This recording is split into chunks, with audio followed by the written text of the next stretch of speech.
আমাদের সারা বছরই প্রচার চলে, নাম অ্যানাউন্স করে আবার নতুন করে শুরু হয়েছে। আমরা 5 বছরই মাঠে ছিলাম, নতুন করে কিছু শুরু করার নেই, শুরু ছিলই, এবার ভোটের দিন শেষ করতে হবে। নিশ্চয়ই সারা পড়বে, কারণ তৃণমূল সরকার ছাড়া, মাননীয় মুখ্যমন্ত্রী মমতা ব্যানার্জি ছাড়া কোনো সরকারই কিন্তু জনসাধারণের কথা ভাবেনি। একমাত্র মুখ্যমন্ত্রী মমতা ব্যানার্জি কিন্তু ভেবেছে। 34 বছর বামফ্রন্ট ছিল, তারা আজকে অনেক কথা বলছে। সেই 34 বছরের বামফ্রন্টও কিন্তু এই মায়েদের জন্য লক্ষ্মীর ভাণ্ডার, কি ভাইদের জন্য যুবসাথী, তারাও কিন্তু ভাবেনি। তারা ভাবেনি মেয়েরা কন্যাশ্রী পেতে পারে, মেয়েরা রূপশ্রী পেতে পারে, মেয়েরা শিক্ষাশ্রী পেতে পারে, যাবতীয় জিনিস পেতে পারে। এটা কিন্তু কৃষকরা কৃষক বন্ধু পেতে পারে, তারা ভাবেনি।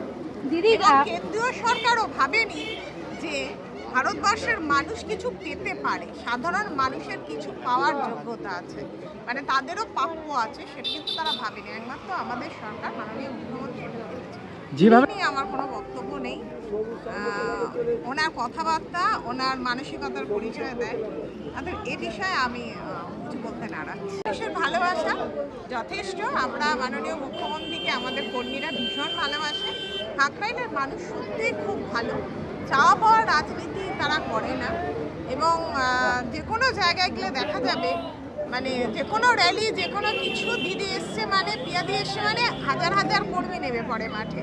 তারা কিন্তু ওই টাকার বিনিময়ে আমাদের লোক জড়ো করতে হয় না, যে টাকা গুঁজে দিয়ে চলো মিটিং মিছিলে, আমাদের কিন্তু করতে হয় না। আমাদের কর্মীরা ভালোবেসে মমতা ব্যানার্জিকে, এবং আমরা সেটুকু দিতে পেরেছি, অন্তত ভালোবাসাটা দিতে পেরেছি।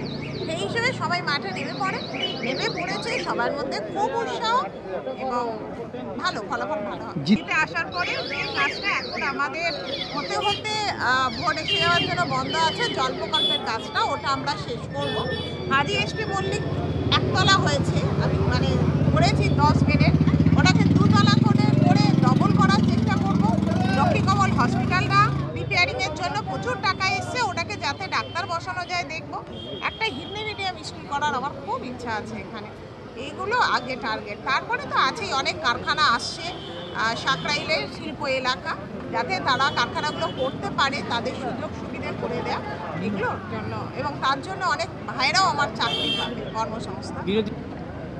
তাকে বলি বলুন, মাঠে নামলে সবাই খেলতে নামে, এখন কে কোন দিকে বল করবে বুঝতে পারছি না, তবে আমি যে জিতবো এটুকু জানি।